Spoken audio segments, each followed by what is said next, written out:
How do you make? Cool. Good to see you. Yeah, good to see you.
Okay, everybody, can you hear me? Can people hear me?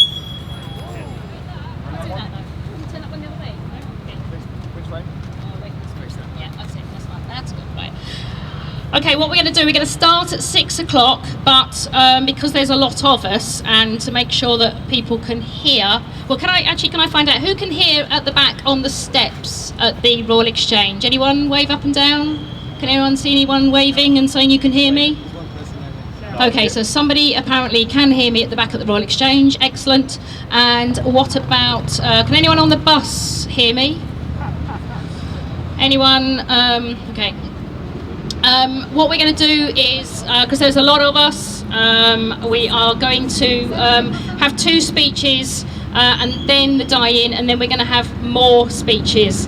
But actually what we need to do is we need to, first of all, can I get all speakers to come here? So if there's anyone who's a speaker that's not here yet, into the streets and stand in the streets for the first 2 speeches. So if you can take the streets and stand in the streets for the first 2 speeches. standing for the first two speeches. Thank you.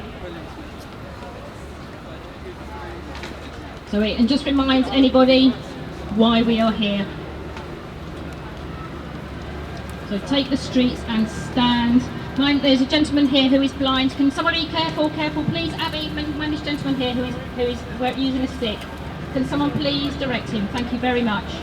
Can I have my bike beer people, please, to assist with anybody who is walking past that needs assistance?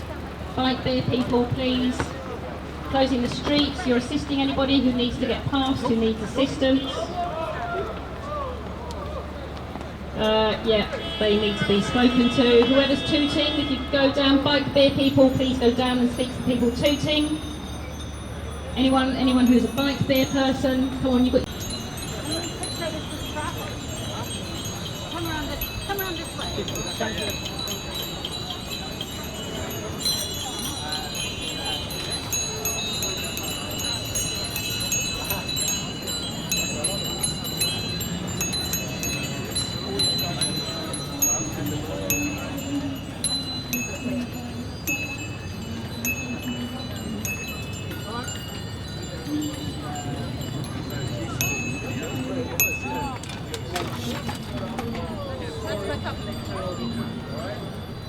I'm alright.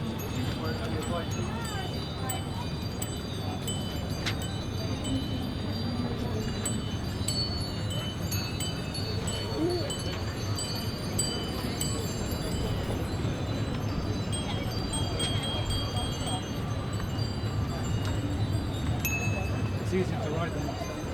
As I say, in about 2 weeks. It's always the same. Lying down is something.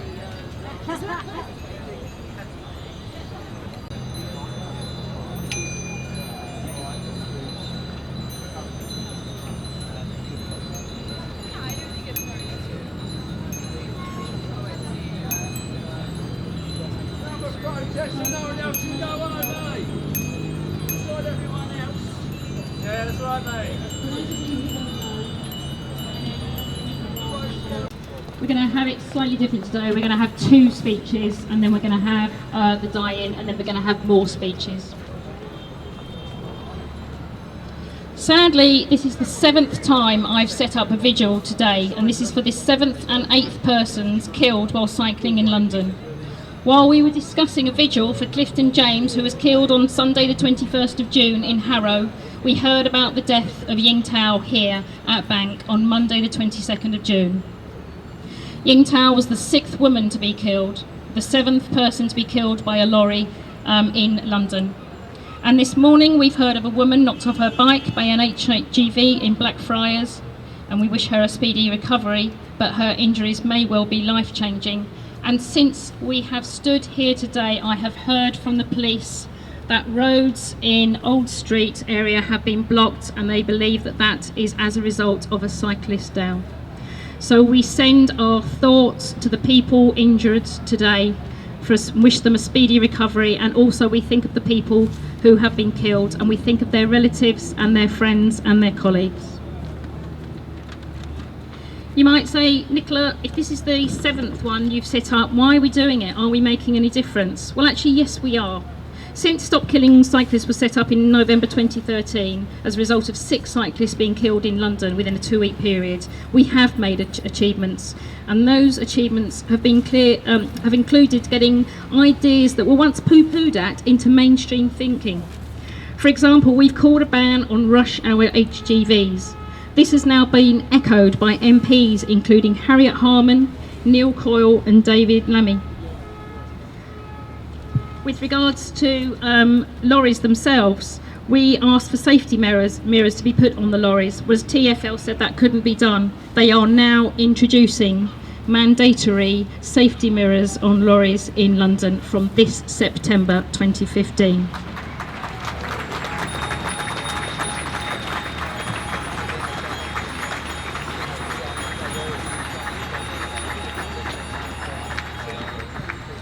In addition, the cycle superhighways are coming on stream. We were part of the pressure that was pushed for them to come through, and they are coming on stream. In addition, when I met with Steve McNamara of the London Taxi Driver Association on Channel 4 News, he actually was using the words segregated cycleways, and he was still going ahead for judicial review to stop the east-west cycle superhighway going through. We believe that as a result of that meeting and conversation with him, he changed his mind. They are not going ahead with judicial review, and Steve McNamara from the London Taxi Drivers Association himself used the words physically protected cycleways. So we are making a move.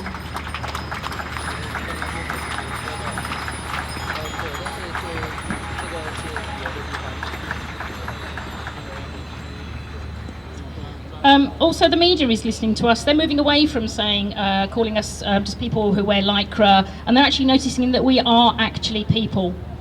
And we are brothers and sisters, mothers, fathers, daughters, sons, aunts, uncles, cousins. Looking at you now, there aren't that many of you that I can actually see wearing lycra. We want the model that they have in Holland. And that's very much a grassroots campaign, and we are changing the way that the media is looking at us. If we can get the Telegraph to put cycling issues out of the men's section and out of the sports section, that would be another achievement we would have made. We are also working with Living Streets, especially in Southwark and Westminster, to make the streets safer for all vulnerable commuters. And for example, an amazing move, thanks to the superb work done by Tom Carney,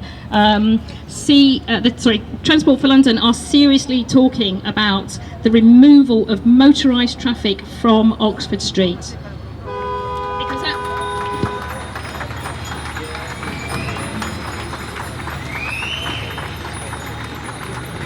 And that's really important, because at the end of the day, actually, more of us are being killed by pollution. And it's the pollution in Oxford Street.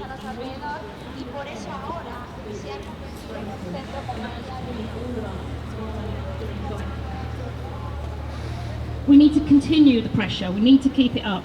These are your family members, your relatives. It could be you next. We've got mayor elections coming up, and we must keep up the pressure. We've come a long, long way, but there is still a lot to do. Thank you.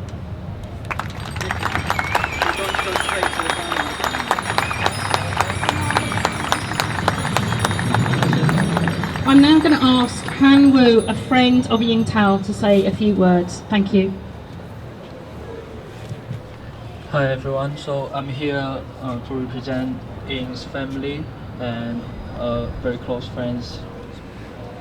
Hi everyone, I'm here to represent Ying's family and friends, and here we are very sad to lose Ying, such a bright person. I mean, she's the brightest person and very, very kind people I've ever seen. So I mean, today we just sent her off in her cremation, and it's really a tragedy, because Ying was supposed to have a very, very promising life. She excelled in everything she's ever done, and I mean, she's only 26, like such a bright, such a nice age to actually lose her life. So I really think that I should stand out to represent her friends and family, to do something to make sure that her loss of life is meaningful.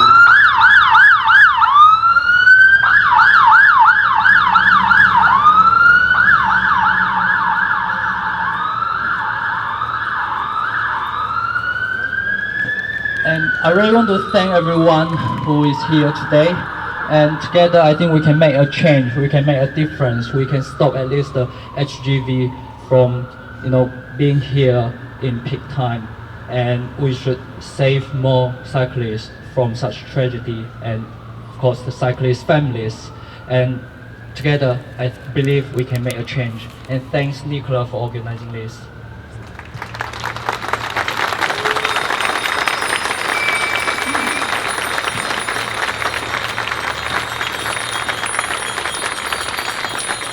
to say thank you so much for Hanwoo for speaking there. It's been a very difficult day. They did cremate Ying Tao today and gave her a send-off. We also have her husband here and members of her family. At this stage, I would like you all to take to lie down in the streets, and we'll have a couple of minutes to remember her and to think of her family. Thank you so much.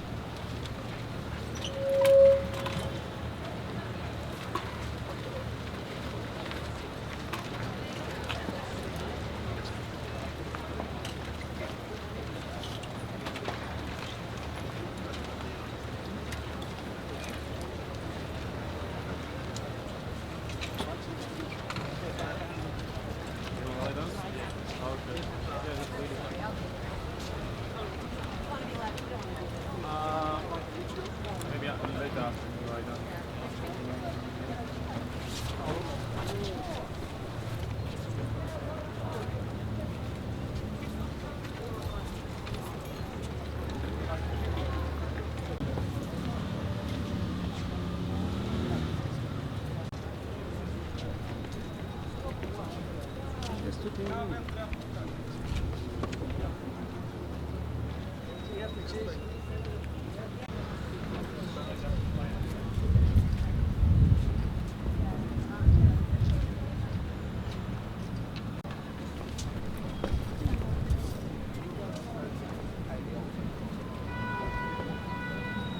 I'll look out for you when I do.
As you already have heard, this evening's vigil and die-in is in a tribute to Ying Tao, who was killed nearby, and also to Clifton James, who was killed in Harrow just a few hours earlier. This is, sadly, the 7th vigil and die-in Stop Killing Cyclists has organized for people who have been killed on bicycles since the beginning of this year. The others were held for Stephanie Turner, Akis Kalaris, Frederica Baldassar, Claire Hitia Abadi, Moira Gemmel, and Esther Hartzsilver. There are others here who have spoken and may speak again about Ying Tao. For many reasons, some obvious, Clifton James's closest family and associates were unable to get here this evening. So here are a few words they passed to us about and in remembrance of him. Clifton, a mechanic who owned his own business, was hit on the 21st of June, around midnight. He was just yards from his home when he was hit by a car and suffered serious head injuries. The police and the emergency services arrived and did what they could to help him, but he was declared dead just after 1 a.m. Every death leaves devastated family and friends behind. Family members visited the scene of the accident in forward drive as friends laid flowers, and all remembered him as being a brilliant man. A statement released on behalf of his wife, son, and 2 daughters said, "Cliff was the best, most amazing man we have ever known. He was our hero and our idol.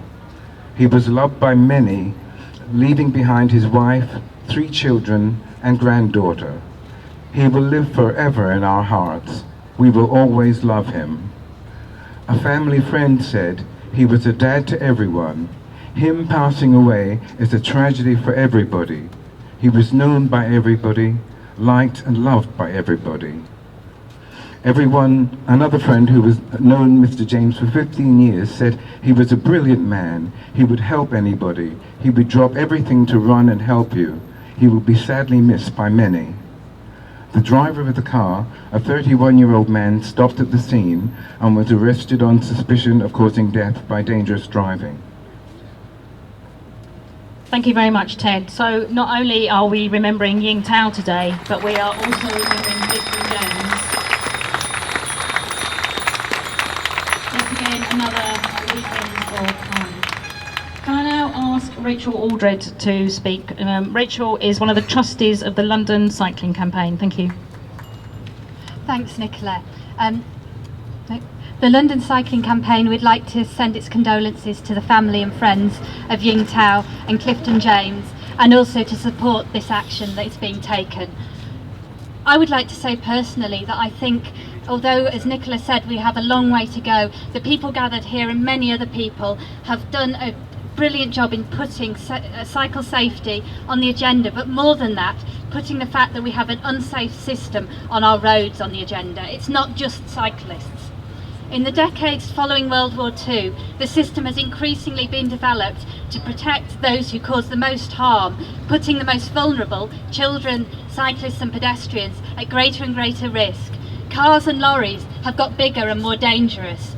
Roads have got bigger and motor traffic has been prioritised. And there is a mindset, which we've seen in some of the behaviour on display today, that 5 minutes of someone's time is more important than lives lost on the roads. Unfortunately, that also still feeds through into a lot of transport planning.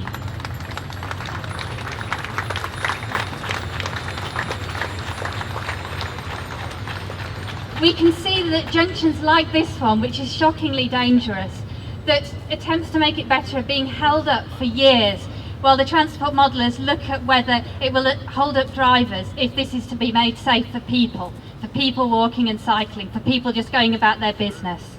And I think we need a change in mindset. We need to prioritise people's health, people's lives, people's safety, and not just minutes of commuters' time, at business people's time getting to meetings. We need a change in how we prioritise on our roads.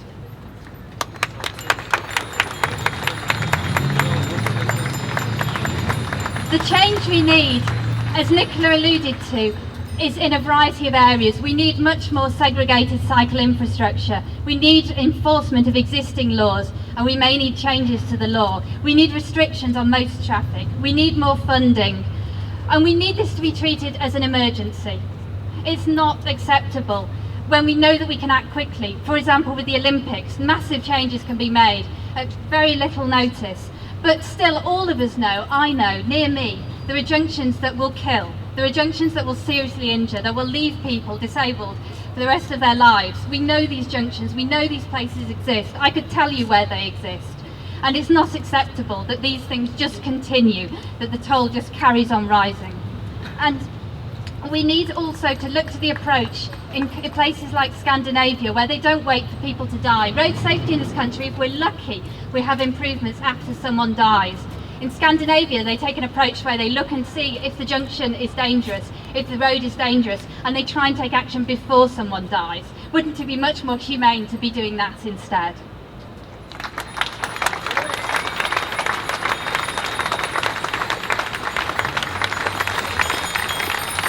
I'd just like to finish by saying that I've researched this area, and I've studied changes in the way that cycling is talked about, changes that road safety is talked about, and I think you are all continuing to make an enormous difference. Please carry on, because I think we can have a safe future where people can live, can enjoy, can breathe, can get along in our cities without this constant threat hanging over us. The future could be so much better. Thank you. Can I get the Queen? We're being asked to move. Can you certainly move away from Lombard Street? People are trying to ask us to move up towards this junction. So if people can sort of like move this way, so that at least the traffic outside number 1 Lombard Street can move. So people can move this way. Ask Steve Routley, the co-founder of Stop Killing Cyclists, to speak. If you can come in as tight as possible, please, just to leave the lane of traffic clear there, the lane for traffic.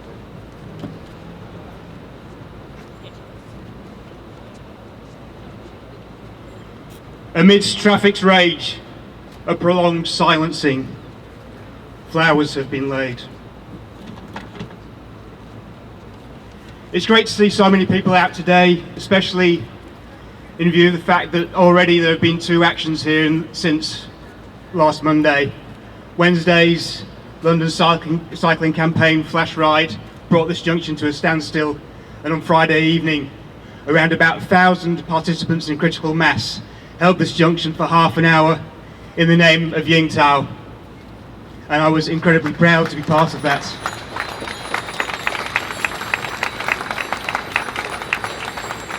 The fact that you're all here, some of you maybe for a second or third time, shows that there is real passion and dedication and anger.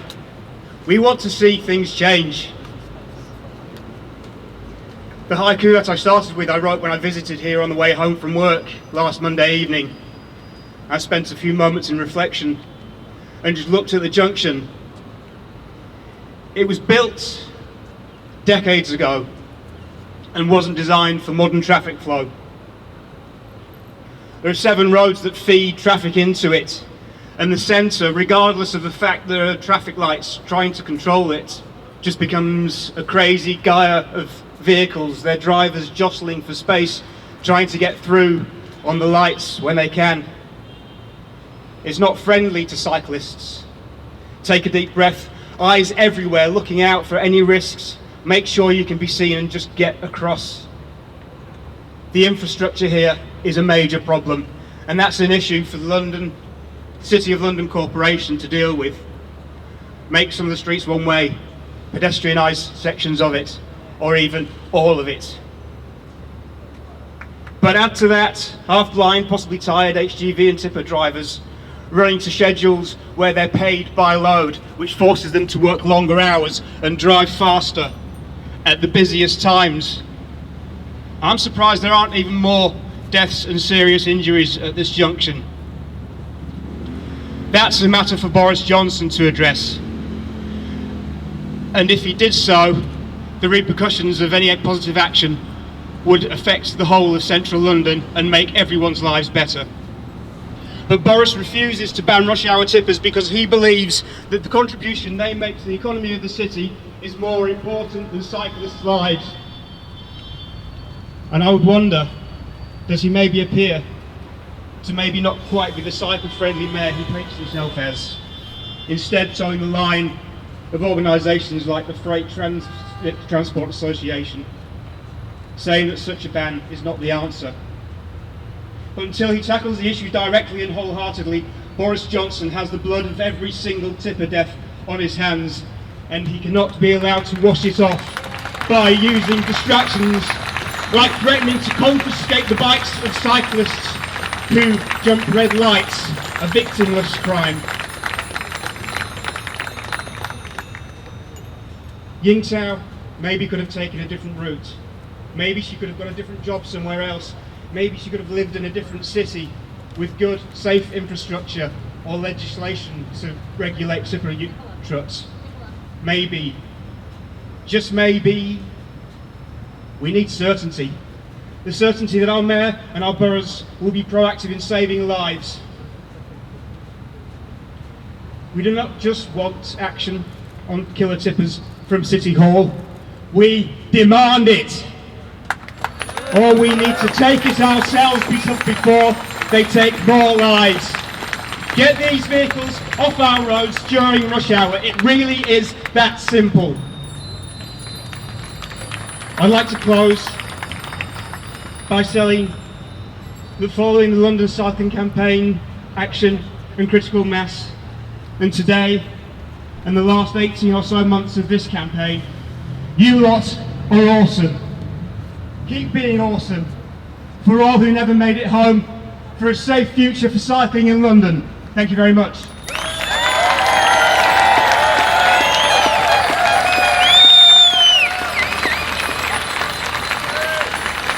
Thank you, Steve.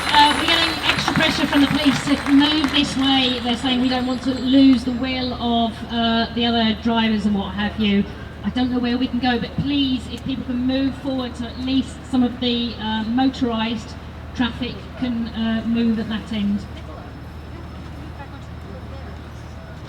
I'm now going to ask, while you're moving forward, I'm now going to ask Chris Kenyon, founder of Cycling Works, to speak. Cycling Works is 100 major London businesses, and he will explain more. Thank you, Chris. Hi, I hope you can hear me at the back. Firstly, my condolences both to Ian Towell's family and to those of Clifton James today. Some people see cyclists in the street and some people see pedestrians. And I look around us in the heart of this great city and I see lawyers and teachers and cleaners and doctors and bankers all here working in this great city. And if there are three organisations we need to focus on, we need to focus on the mayoral candidates for the next election. We need to focus on the City of London itself, which is letting down employees and employers in this great city by not doing enough around road transformation and reducing road violence. And I would particularly encourage you all to focus your ire on City of Westminster itself, right at the heart of the City of London, which has blocked 20 miles an hour in the heart of the city. It blocks the central grid of cycle superhighways. It makes Parliament Square a 5-lane, one-way roundabout system right at the heart of our city. The mayoral candidates, the City of London itself, and the City of Westminster all need to be the focus of our attention. Last year, when the east-west, north-west cycle superhighways came up, politicians said it's not possible. It's bad for business. And in Cycling Works, we reached out to businesses in London and the tech community, Orange and Microsoft. Not just developers, but the managing directors said, we would like to see curb segregated infrastructure in this city. Here in the city itself, Allen & Overy, the largest law firm in the city, has asked for curb segregated routes through the city. Rothschild, the oldest bank here in the city, has asked for the same. The Financial Times overlooking Southwark Bridge, Pearson with 6,000 employees, Unilever, who overlook Blackfriars Bridge, where we've had 2 tragic deaths in the last 3 years. When any politician tells you that doing this safely is bad for business, they are lying to you. And it is time that we as Londoners said this is not just about cyclists, it's about what's good for London's businesses. It's, as Rachel said, it's for all of us as pedestrians and cyclists in our businesses every day. You know, 9 of the 10 largest property companies in London have stood up and said they are pro curb segregated routes in London. There is one exception, Canary Wharf, and shame on them. Okay, but the rest of London's property companies are for this. Together as Londoners we can do this, and I just encourage you to say, let's bust the myth that this is bad for business. It's not, and let's bust the myth that we shouldn't be targeting City of London themselves and Westminster. Thank you for your time. Thank you so much, Chris Kenyon. Okay, the police are being nice to us. Right, we now have Donica McCarthy, who is one of the co-founders of Stop Killing Cyclists, who is going to talk about our demands. Thank you. Thank you. Fellow cyclists, fellow pedestrians, fellow car users, fellow Lycra lovers, not louts, fellow HGV truckers, fellow cabbies, fellow city workers, fellow Londoners. We are not here tonight just for cyclists. We're here for everybody. Because the cyclists actually are the smallest number of people who are being killed in London streets from our transport policy. 3,500 Londoners die every year from transport pollution. Another 3,000 die from inactivity diseases because the 2/3 of Londoners who want to cycle are afraid to cycle. That means around 7,000 people are dying every year from our transport policies. Just since Ying Tao and Clifton James were brutally killed 7 days ago, we would have 135 coffins built up in the centre of this road if we could see them. These people are dying horrible, horrible deaths from cancer and diabetes and heart disease. So we are here as Londoners, not as cyclists. And enough is enough. The City of London and the Transport of London must make our streets safer for cyclists and pedestrians. We today are calling on the Mayor of London to summon an emergency killer tipper summit. It must put an end to this plague that's killing cyclists month after month. So Stop Killing Cyclists demands for this evening's protest are: 1. Close this damn junction to motorised traffic and make it into the beautiful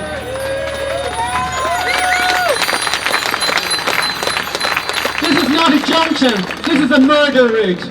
We want it instead to be a beautiful, people-friendly square at the heart of the city, which is what it should be.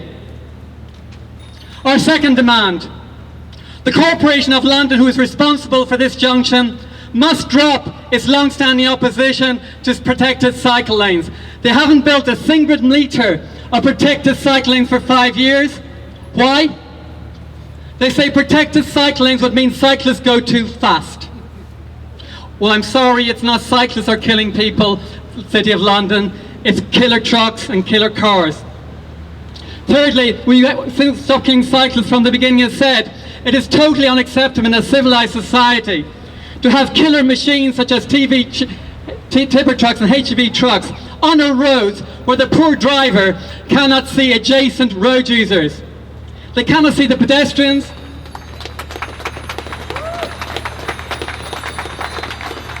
They cannot see the cars, and they cannot see us cyclists.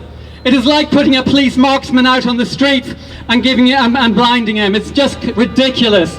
In no civilized society would you allow a murderous system like this. So compulsory CCTV for the left-hand side of trucks must be a priority for the Mayor.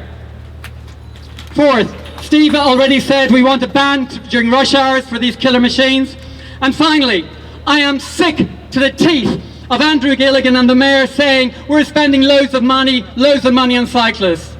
They think if you mention the word million and cyclists will bog down in gratitude. Well, I'm sorry, it's buttons and it's breadcrumbs that's being spent on cycling. And I'll tell you why, because it's the truth. To make it sound big, they multiply the figure that they might spend this year by 10. They say, oh, we're going to have 10 years, we're going to spend this amount of money. Well, actually, they're supposed to be spending 80 million this year. What is 80 million? 80 million compared to repairing Bank Station, underground station where we just beside where we're staying. They're going to spend 500 million pounds refurbishing one tube station. To save the lives of all us Londoner cyclists and the people who aren't cycling, they're going to spend that much in 6 years. They are not spending a fortune on cycling. They're spending 1.3% of the TfL budget, and we want it to be 10% by 2020.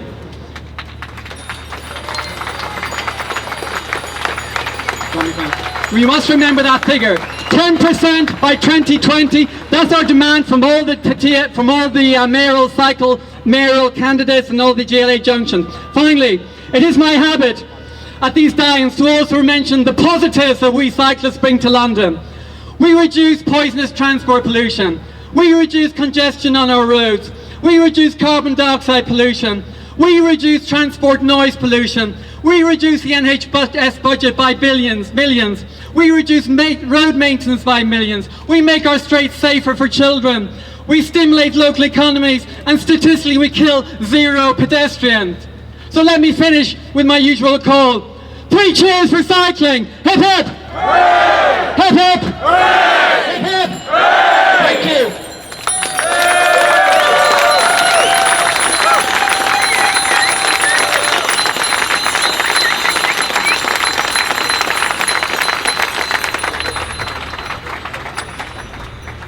Okay, this is our final speaker, Tom Carney. Before we go, and when you leave here, first of all, can you move this way as quickly as possible so that we can get the streets back open?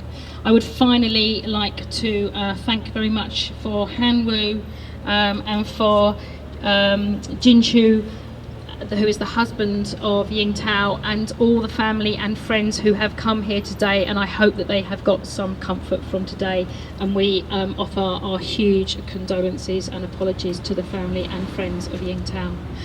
Can I now ask Tom Carney to speak? Thank you. There is no joy in London tonight, while 8 of us have been forced to sleep, and all of us now cry. There is no justice in London tonight, while our permanently part-time mayor pontificates with only platitudes. And our lords of transport casually lob another lip service safety lie. There is no summer in London tonight.